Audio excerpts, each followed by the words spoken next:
জামায়াতে ইসলামীর আমির ডাক্তার শফিকুর রহমানের সঙ্গে ঢাকায় নিযুক্ত জার্মানির রাষ্ট্রদূত ডক্টর রুডিগার রোটস সৌজন্য সাক্ষাৎ করেছেন।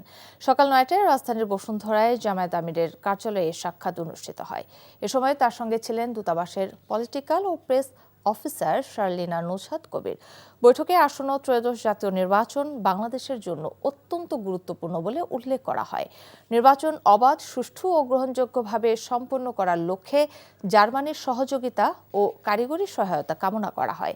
একই সঙ্গে বাংলাদেশের নারী সমাজের অধিকার সুরক্ষা, কর্মক্ষেত্রে দক্ষতা বৃদ্ধি এবং সার্বিক উন্নয়নে জার্মানির অব্যাহত সমর্থনের প্রত্যাশা ব্যক্ত করা হয়।